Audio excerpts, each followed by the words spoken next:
Bismillahirrahmanirrahim. Assalamu alaikum. Welcome to my YouTube channel Diversity of Plants Zone. आज की video को start करने से पहले मैं आप सबसे रिक्वेस्ट करूंगी कि प्लीज़ मेरे चैनल को सब्सक्राइब किया करें, लाइक किया करें और शेयर ज़रूर किया करें। ये चैनल जो है इसके अंदर हमेशा आपको पॉजिटिव कंटेंट अवेलेबल रहेगा, कभी भी नेगेटिविटी यहाँ पे आपको शो नहीं होगी। तो मैं रिक्वेस्ट करती हूँ जितने भी बोटानिकल स्टूडेंट्स हैं उनसे कि वो मेरे चैनल को लाजमी सब्सक्राइब करें, क्योंकि ये जो डेटा मैं अपलोड करती हूँ ये उनके लिए बहुत ही ज़्यादा हेल्पफुल है। अगर वो असाइनमेंट्स बनाना चाहते हैं, प्रेजेंटेशंस बनाना चाहते हैं, तो बोटानिकल स्टूडेंट्स के लिए ये डेटा बहुत ही ज़्यादा ज़रूरी है। मैं आप सबसे रिक्वेस्ट करूँगी कि जितने भी लोग मेरे चैनल को देखते हैं कि वो सब्सक्राइब कर लें मेरे वीडियोज़ को और लाइक ज़रूर किया करें। तो चलिए आज की वीडियो की तरफ चलते हैं। Today's topic of my video is about evidences of taxonomy, ultrastructure in relation to taxonomy, genome analysis and nucleic acid hybridization in relation to taxonomy, and evidence from molecular data. First of all, I will describe about ultrastructure in relation to the taxonomy. Electron microscopic studies also play an important role in the taxonomy. Haywood and Dakshani 1971 demonstrated the use of electron microscopy in taxonomy. SEM stands for scanning electron microscope and TEM stands for transmission electron microscope. These are both important tools along with the ultramicrotomy. Next is important factors which are used in classification are as follow. First is safe tube plastids.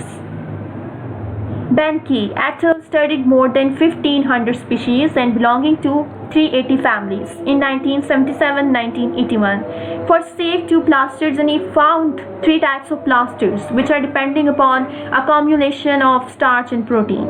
The first was S-type plastid elements that accumulate the starch, and it is found in more than 65% of angiosperms. For example, the members of the Ranunculidae, Rosidae, Magnolidae and Caryophyllaceae, etc. Second is S-type plastid, the plastid elements that accumulate neither starch nor protein, and it is found in the members of the Crassulaceae, Moraceae, Ulmaceae and Urticaceae, etc. Next is P-type plastid. This is the third type of plastid, and the plastid elements that accumulate proteins which are found in the members of Pinaceae. Pinaceae includes gymnosperms and in about 21 families of monocots and some dicots like Vitaceae and Liaceae and Magnolidae.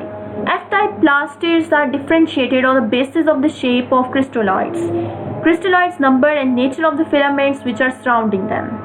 So, second is dilated cisternae. Iverson and Flood, 1970, they found the dilated cisternae or DC in capillaries. DC in the endoplasmic reticulum were reported by the Bonnet and Newcomb in 1965 in the root cells of the Raphanus sativus. Favoni and Girola, 1968, they reported the DC in phloem parenchyma or foliar veins in Brassica chinensis. Jorgensen, 1977, they found them as scaturous sieve elements in evolutionary origin. So, depending upon the location in the cells, the internal structure of the DC is as follow. First is they contain filamentous structures when present in root cells. Second, they contain protein tubules when present in other parts. P-type of plastids are considered to be primitive, and S-type derived from P-type by the loss of a protein. Presence of P-type plastid in monocots and S-type in primitive dicots suggests that independent origin of monocots and dicots. Next topic is genome analysis and nucleic acid hybridization in relation to the taxonomy. Genome size and C-value denote the quantity of the DNA in the chromosome of an organism. C-value is the quantity of DNA in haploid set. The amount is denoted in picograms and nucleotide pairs or dalton.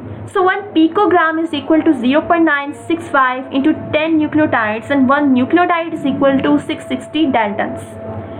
C-value is always measured by the Fulgen, cytophotometry and fluorometry with the DNA ligands.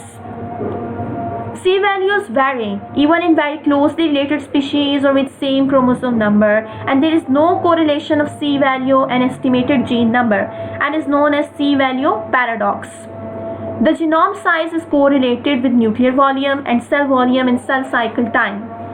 Genome analysis has a very crucial role in understanding the genomic relationships among the species and is important to systematics, evolutionists, and cytogeneticists, molecular biologists, etc. Genomic relationship among the diploid species is determined as number 1, crossing affinity. Interspecific crosses involving parental species with similar genus usually set normal pods and seeds, while crosses between the dissimilar species seeds are commonly abortive.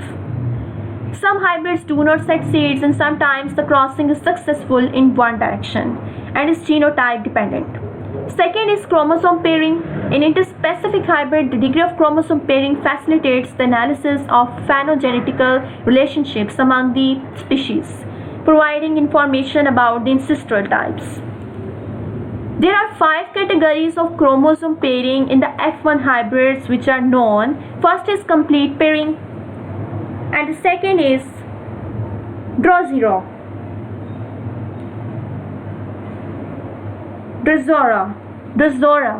and high variable pairing, low variable pairing, and minimum pairing.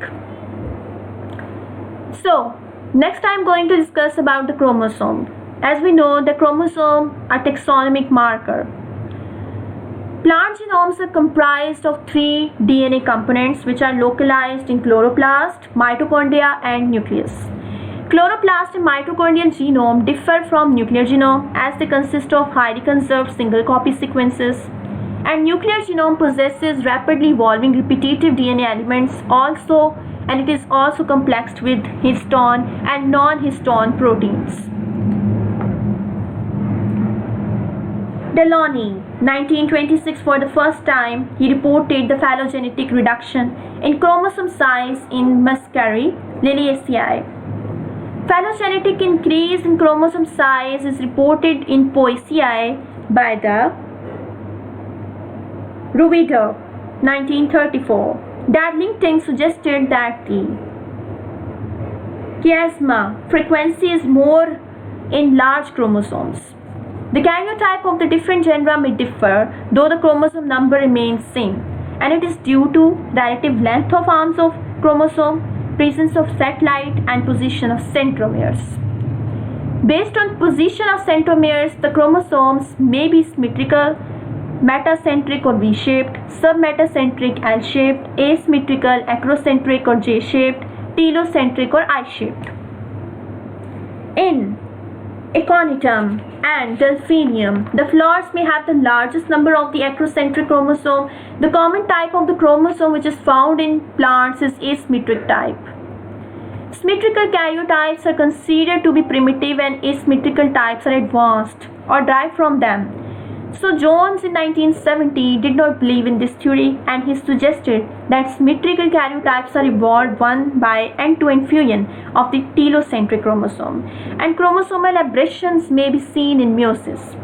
This may cause variation in population. The value of the chromosome or markers depend on the fact that they give rise to others of their kind in a highly specific manner. Plant nuclear chromosome has localized centromere, and if there is a loss of localized centromere due to aberration, it develops into eccentric chromosome or eccentric chromosome, which is unable to move in spindle, and it is eliminated. Next is neocentromere.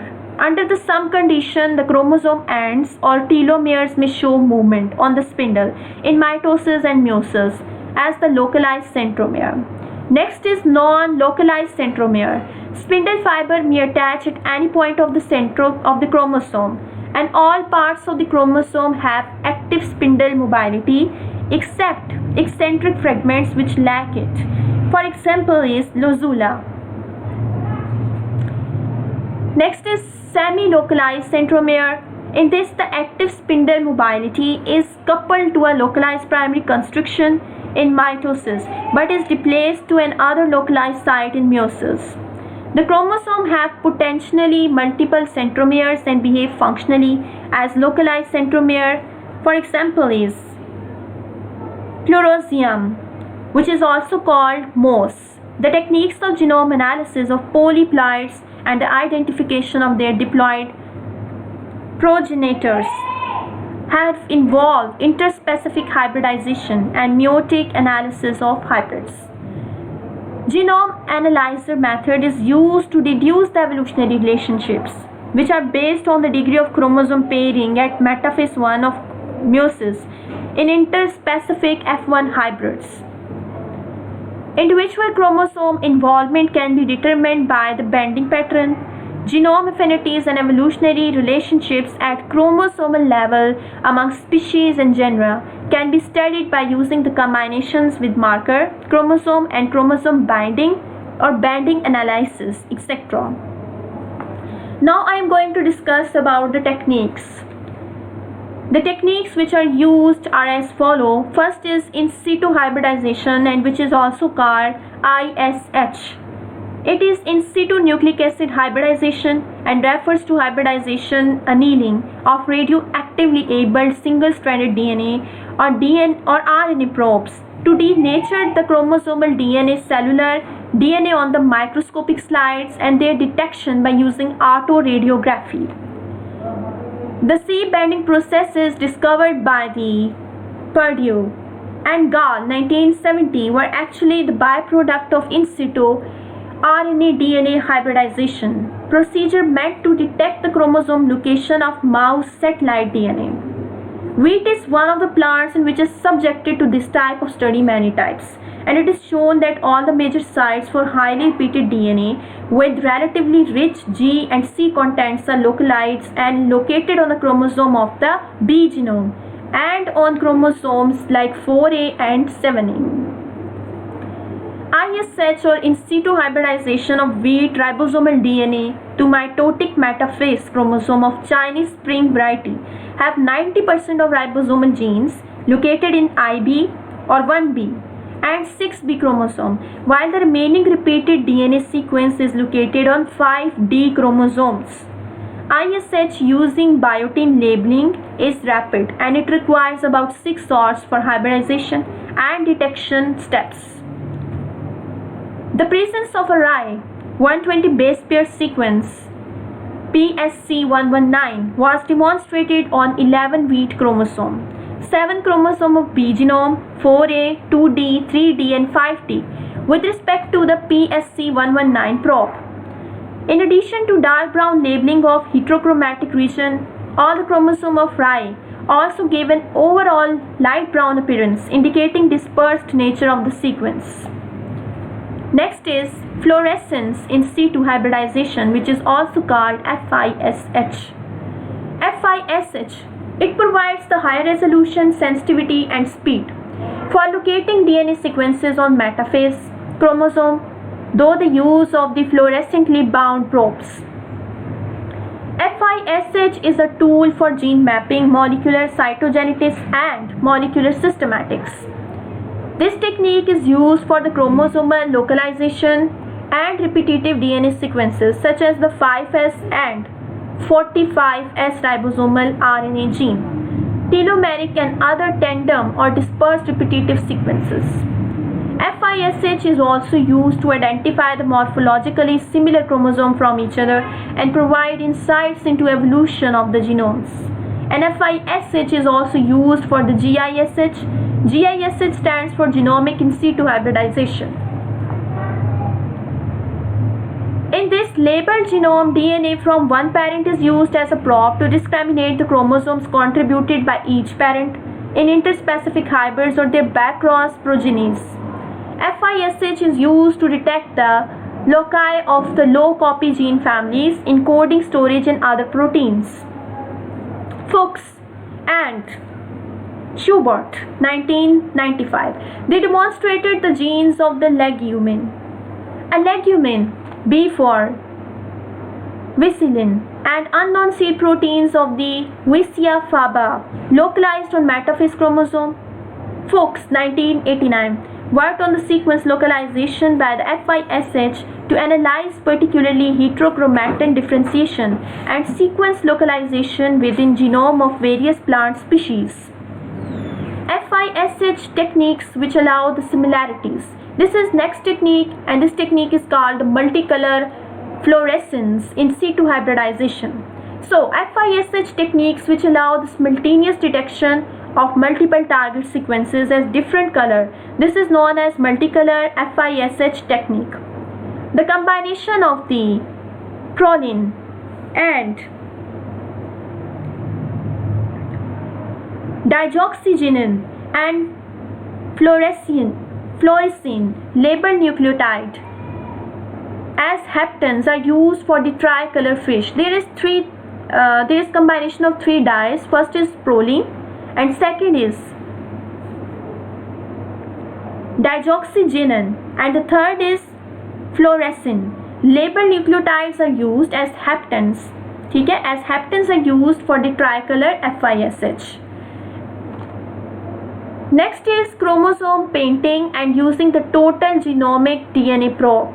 Chromosome painting and chromosomal in situ suppression, CISS hybridization, are the terms which are used by the Pinkel 1988 and Lichter respectively to denote in situ labeling of defined chromosomal regions of a complement by sequences unique for these chromosome regions.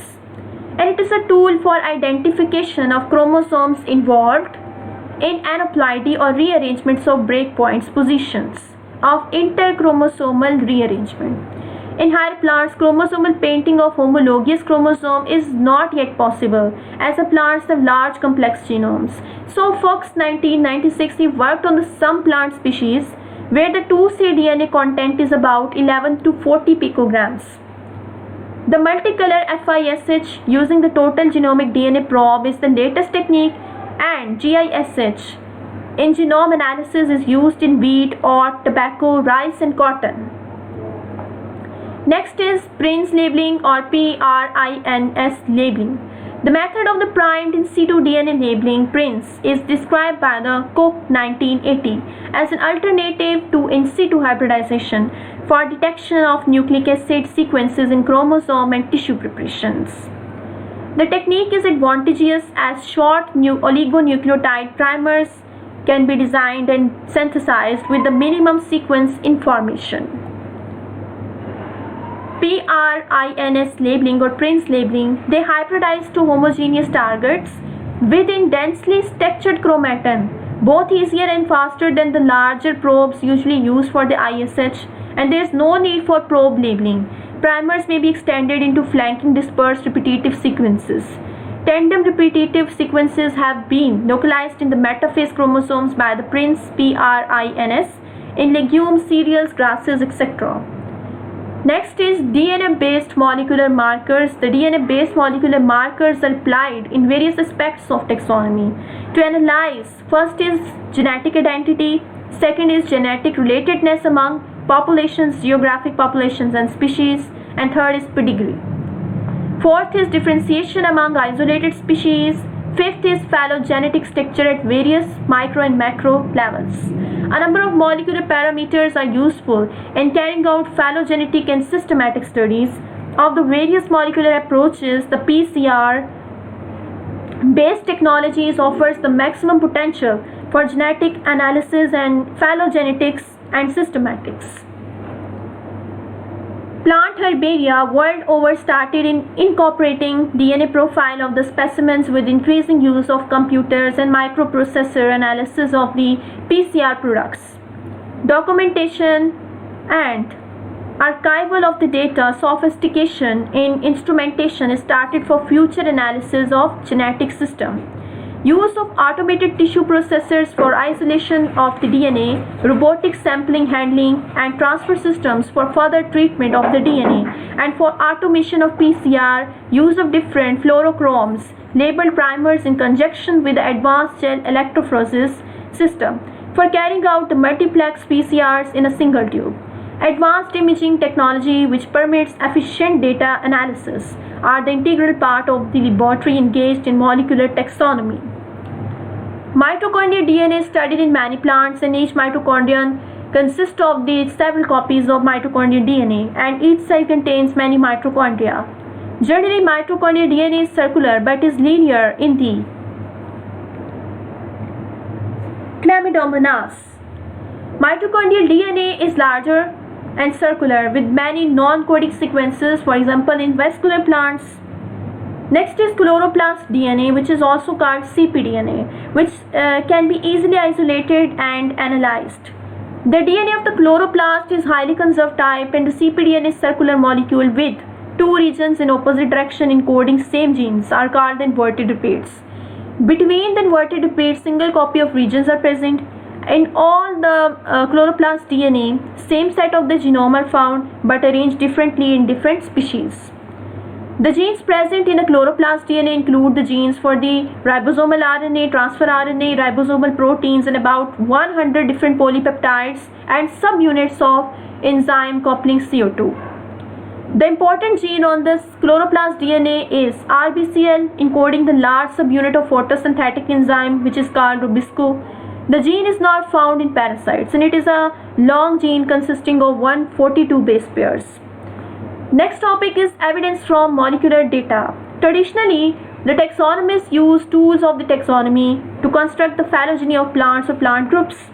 However, it has now been realized that molecular data based on variations in DNA or RNA of the different plants provide more reliable inputs. Such an assumption is based on the hypothesis that phylogenetically closer species should possess similar genetic material and distant species should exhibit variations in their genetic constitution. In recent times, DNA fingerprinting has become a very useful source of information in taxonomy. It allows comparison of different species of a genus, enabling understanding of phylogenetic relationship. Our understanding of cell biology reveals that such molecular data lie within the cell organelles, nucleus, mitochondria, and chloroplast of a cell. All of them possesses DNA and are referred to as nuclear DNA nucleus, mitochondrial DNA mitochondrion, and cpDNA in chloroplast respectively. A nuclear DNA of a cell generally consists of 1 million to many billions kilobase pairs, which are kbp, and is biparental in origin, a combination of male and female genome.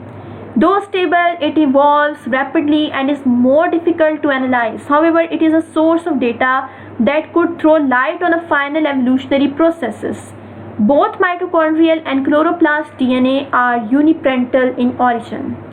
So based on the observations that mitochondrial DNA made up of about 200 to 2500 kilobase pairs undergo a lot of rearrangement, as well as occurrence of many forms of it within a mitochondrion. It is regarded relatively as of little significance in phylogenetic systematics.